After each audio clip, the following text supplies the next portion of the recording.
여러분 안녕하십니까? 다양한 뉴스가 가득한 방송 IHK 리포트 홍채린입니다. 5월 16일 화요일 뉴스 시작하겠습니다.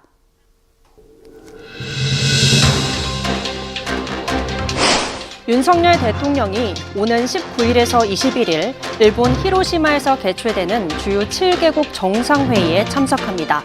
이번 계기로 한국이 G8으로 진출할 교두보가 마련될지 주목됩니다. 쌓여있는 체납액만 100조 원이 넘지만 이 중 못 받을 가능성이 큰 체납액이 86조 9천억 원에 달하는 것으로 나타났습니다. 최순영 전 신동아그룹 회장은 국세 1,073억 원을 체납했습니다. 최근 한우 농가에서 구제역이 잇따라 확인되고 있습니다. 충북 청주에서 최초로 확진됐는데 이 농가에서 13km 떨어진 증평에서도 구제역이 발생하면서 전국 확산 가능성도 우려됩니다. 시중은행의 예금 금리가 떨어지자 금리 노마드족이 인터넷 은행에 몰리고 있습니다. 인터넷 은행은 선이자 지급과 같은 파격적인 서비스로 자금 유치에 나서고 있습니다. 현대자동차 노동조합 간부들 절반이 올해 단체 교섭에서 2,500만 원 이상 성과금을 받기 원하는 것으로 나타났습니다. 최우선 의제로는 정년 연장이 꼽혔습니다.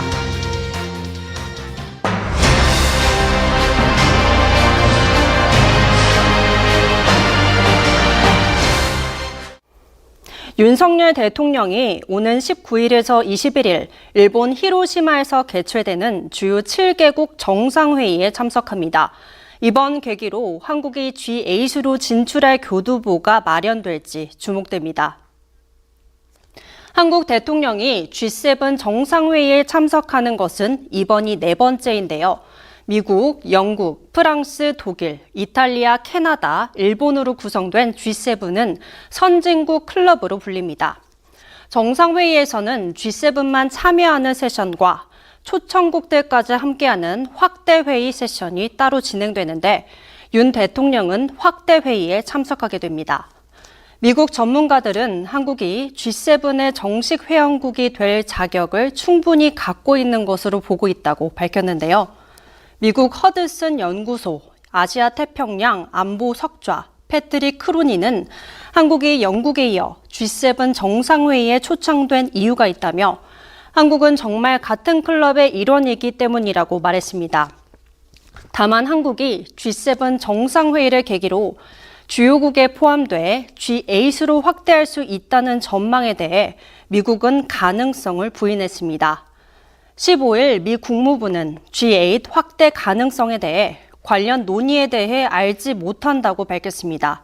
베단트 파텔 국무부 수석 부대변인은 브리핑에서 돌아오는 정상회의를 앞두고 회원국 변화와 관련해 어떤 논의에 대해서도 알지 못한다며 물론 우리는 회의가 열리는 것을 우선 봐야 할 것이라고 답했습니다. 한국에서는 최근 한일 관계의 회복과 맞물려 G8 진출을 위한 교두보가 마련됐다는 기대가 나오는 상황입니다. G7 회원국이 되기 위해서는 기존 7개 나라 모두가 가입에 동의해야 합니다.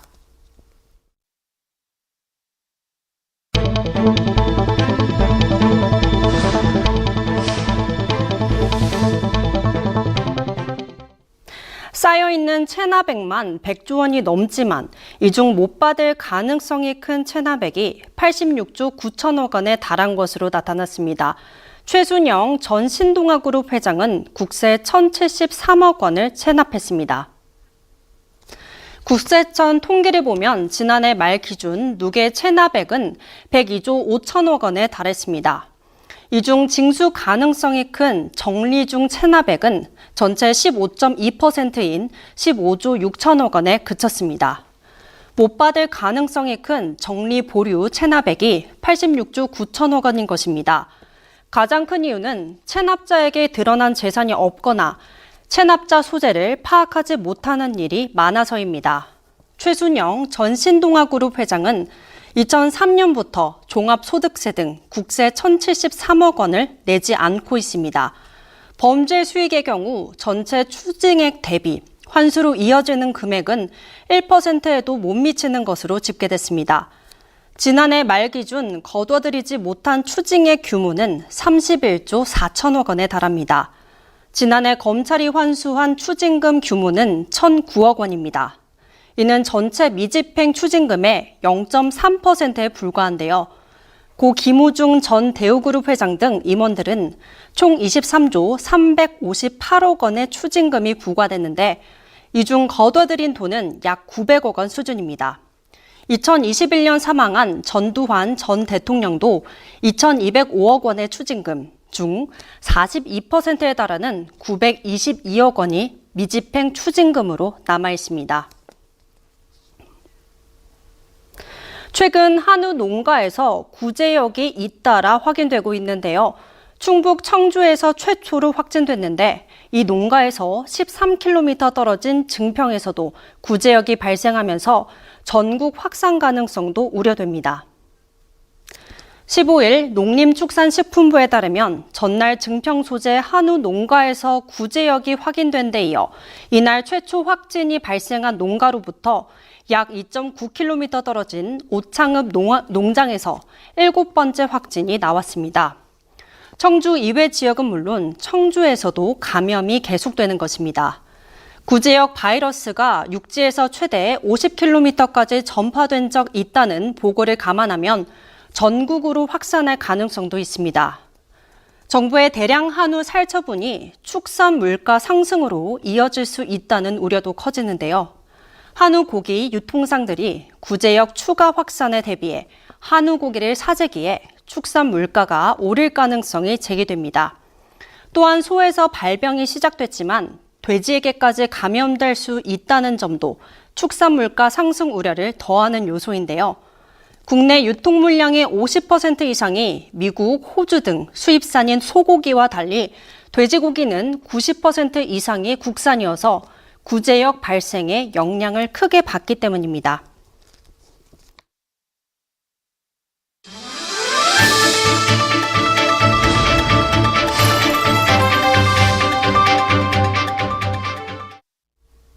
시중은행의 예금 금리가 떨어지자 금리 노마드족이 인터넷 은행에 몰리고 있습니다. 인터넷 은행은 선이자 지급과 같은 파격적인 서비스로 자금 유치에 나서고 있습니다. 한국은행의 자료를 보면 국내 은행의 정기예금은 4월 말 기준 930조 6천억 원으로 집계됐습니다. 올해 들어 13조 7천억 원 감소한 것입니다. 분기별로 보면 3월 8조 8천억 원에 이어 4월에도 6조 4천억 원 줄어드는 등 축소가 두드러지고 있는데요. 5대 은행의 올해 1분기 정기예금은 총 824조 3천억 원으로 한 분기 만에 13조 5천억 원 감소했습니다. 반면 인터넷 은행들의 예금은 가파르게 증가하고 있는데요. 카카오뱅크의 올해 1분기 예금은 40조 2천억 원으로 지난해 말보다 7조 1천억 원 급증했습니다. 같은 기간 토스뱅크도 2조 9천억 원이 늘어 23조 2천억 원, K뱅크 예금도 2조 원 늘어 16조 6천억 원을 각각 기록했습니다. 이에 따라 인터넷 은행 간 수신 경쟁은 더욱 치열해지고 있습니다. 은행연합회에 따르면 카카오뱅크와 토스뱅크, K뱅크의 만기 12개월 정기예금의 금리는 기본금리 기준 각각 연 3.40%, 3.50%, 3.60%로 다른 시중은행보다 높습니다. 카카오뱅크의 26주 적금금리는 최고 7%로 토스뱅크의 굴비적금은 6개월에 최고 5%를 받을 수 있습니다. 현대자동차 노동조합 간부들 절반이 올해 단체 교섭에서 2,500만 원 이상 성과금을 받기 원하는 것으로 나타났습니다.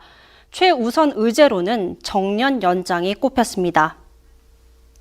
15일 현대차 노조 소식지에 따르면 올해 임금 및 단체 협약 교섭을 앞두고 최근 확대 간부들을 대상으로 설문조사한 결과 46.3%는 올해 적절한 임금 인상 규모가 11만 원 이상 13만 원 미만이라고 답했습니다.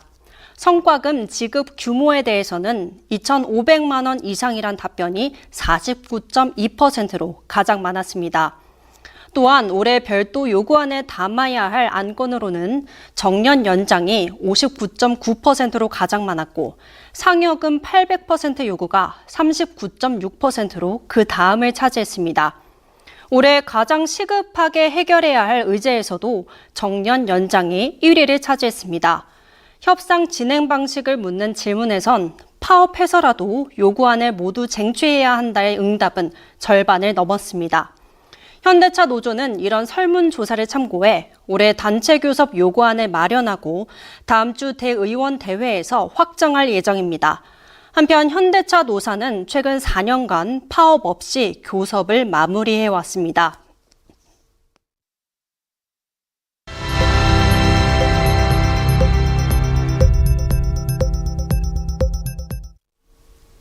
검찰이 병무청의 해외 체류 허가 기간 내에 귀국하지 않은 혐의로 재판에 넘겨진 축구 국가대표 출신 공격수 석현준에게 징역형을 구형했습니다. 15일 검찰은 수원지법 형사 13단독 김재학 판사 심리로 열린 석현준의 병역법 위반 혐의 결심 공판에서 징역 1년을 선고해달라고 요청했습니다. 앞서 석현준은 해외에서의 축구선수 활동을 위해 프랑스에 체류하던 중 병무청으로부터 2019년 6월 3일까지 귀국하라는 통보를 받았습니다. 그러나 정당한 사유 없이 정해진 기간에 귀국하지 않아 기소됐습니다. 석현준 변호인 측은 당시 계약을 맺은 해외 구단이 국내 병역 관계를 제대로 알고 있지 못해 구단에 끌려다닐 수밖에 없는 불가피한 사정이 있었다며 병역 기피나 면탈의 사정이 없으므로 최대한 범위에서 선처해달라고 호소했습니다. 일제 강제동원 피해자 여운택 씨 유족이 일본 기업의 주식 압류, 매각 명령 신청을 취하했습니다. 정부가 제시한 이른바 제3자 변제 해법을 수용하기로 한 것입니다. 15일 법조계에 따르면 강제동원 피해자 고 여운택 씨의 유족 4명은 지난달 27일 일본 제철의 주식 특별현금화 매각 명령 신청 사건을 심리하는 대법원 3부에 취하서를 제출했습니다. 법적 다툼을 더 이어가지 않고 지난 3월 정부가 발표한 제3자 변제 해법에 따른 배상금을 수령하겠다는 의사를 밝힌 것입니다. 피해자와 유족은 배상금 지급 소송에서 최종 승소했음에도 일본 제철이 배상금을 지급하지 않자 일본 제철의 한국 자산인 P&R 주식 8만여 주를 압류하고 이를 매각해달라고 신청한 바 있습니다. 법원에서 일하는 사회복무요원에게 출퇴근 시 반바지 착용을 금지한 것은 인권 침해라는 국가인권위원회의 판단이 나왔습니다. 인권위는 서울고등법원장에게 출퇴근 시 과도한 복장 제한을 하지 않도록 직원들에게 직무교육을 실시할 것으로 권고했습니다. 15일 인권위 등에 따르면 서울고등법원에서 사회복무요원으로 근무하던 A씨는 반바지를 입고 출근했다는 이유로 자신을 관리하는 법원 공무원에게 복무 의무 위반 경위서를 제출하라는 요구를 받자 지난해 8월 인권위에 진정을 제기했습니다. 경위서 제출을 요구한 해당 공무원은 사회복무요원의 반바지를 불편해하는 직원들이 있어 통제한 것이라며 무릎을 덮는 반바지는 허용했다고 해명했습니다. 그러나 인권위는 일반적인 행동 자유권을 침해하는 행위라고 지적했습니다. 이어서 날씨입니다. 수요일은 낮 기온이 30도 이상으로 오르는 곳이 많아 덥겠습니다. 다만 낮과 밤의 기온차가 15도에서 20도로 매우 크겠습니다. 오전 기온은 서울, 대전, 대구 17도, 수원, 울산, 광주 16도, 제주도 18도로 예상됩니다.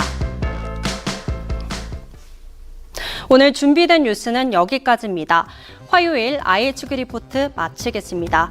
저희는 내일 저녁 5시에 다시 찾아뵙겠습니다. 시청해주신 여러분 고맙습니다.